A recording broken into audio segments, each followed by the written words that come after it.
গল্পের নীল জ্যোৎস্না চ্যানেলে আপনাকে স্বাগত। আপনারা শুনছেন কবি সৈয়দ মাহবুবুর রশিদের শেষ চিঠি। ঢাকা মেডিকেল কলেজ হাসপাতালের ক্যান্সার ওয়ার্ডে নেমে এসেছে নিস্তব্ধ এক নীরবতা। জানালার পাশে ১৩ নম্বর বেডে শুয়ে আছে লাবণী। একসময় যার হাসিতে পুরো ঘর ভরে যেত, এখন তার চোখ দুটো কেমন যেন শূন্য হয়ে আছে। বিছানার পাশে বসে আছে অনিরুদ্ধ, একটা পুরনো খাতা হাতে নিয়ে। খাতার মলাটা লেখা আমার অনিরুদ্ধের জন্য। লাবণী হাত তুলে ইশারা করে বলল, পড়ো না এখনই, যখন আমি থাকব না তখন পড়বে। অনিরুদ্ধ কিছু বলতে পারল না।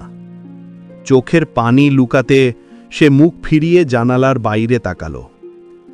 বাইরে আকাশে তখন শেষ বিকেলের সূর্যটা নিঃশেষ হয়ে যাচ্ছে। দুজনের পরিচয় হয়েছিল বইমারায়। লাবণী ছিল কবিতা প্রেমী, আর অনিরুদ্ধ লিখত গল্প। একদিন লাবণী একটা বইয়ের দোকানে দাঁড়িয়ে বলেছিল, তুমি কি বিশ্বাস করো ভালোবাসা একবারই হয়? অনিরুদ্ধ হেসেছিল, না, যতদিন বাঁচি ততদিন প্রতিদিনই নতুন করে হয়। সেই হাসি, সেই আলাপ থেকে তারা ধীরে ধীরে একে অপরের জীবনে জড়িয়ে গেল। লাবণীর চোখে ছিল জীবন ভরা উচ্ছ্বাস, অনিরুদ্ধের কণ্ঠে ছিল অগাধ আশ্বাস। তারা দুজন মিলে একদিন বলেছিল, বৃদ্ধ হলে আমরা হয়তো পাখির মতো পার্কে বসে গল্প করব। তুমি কবিতা পড়বে, আমি তোমার চুলে হাত বুলিয়ে দেব। কিন্তু সময়ের নির্মমতা কারো জন্য থেমে থাকে না। একদিন লাবণী মাথায় প্রচণ্ড যন্ত্রণা নিয়ে হাসপাতালে গেল। টেস্ট রিপোর্ট দেখে ডাক্তার মাথা নিচু করল। ব্রেন টিউমার, শেষ স্টেজ। অনিরুদ্ধ স্বাভাবিক ভঙ্গিতে লাবণীকে বলেছিল, ভয় পেও না, তুমি ঠিক হয়ে যাবে। লাবণী মৃদু হেসে বলেছিল, তুমি জানো অনিরুদ্ধ, মৃত্যুও কখনো কখনো জীবনের মতো সুন্দর হয়। আমি যদি যাই, তোমার চোখের জল যেন আমার বিদায়কে অসম্পূর্ণ না করে। একদিন গভীর রাতে হাসপাতালের ওয়ার্ডে সবাই ঘুমিয়ে। অনিরুদ্ধ টেবিলের ওপর মাথা রেখে বসে আছে।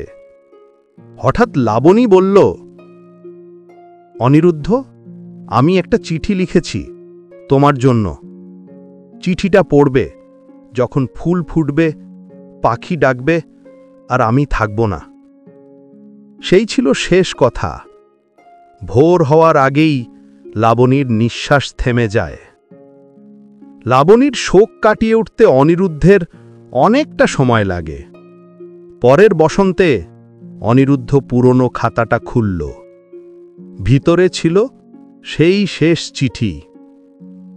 প্রিয় অনিরুদ্ধ, আমি জানি তুমি কাঁদবে, কিন্তু মনে রেখো, আমি মরিনি, আমি কেবল বাতাসের রূপ নিয়েছি।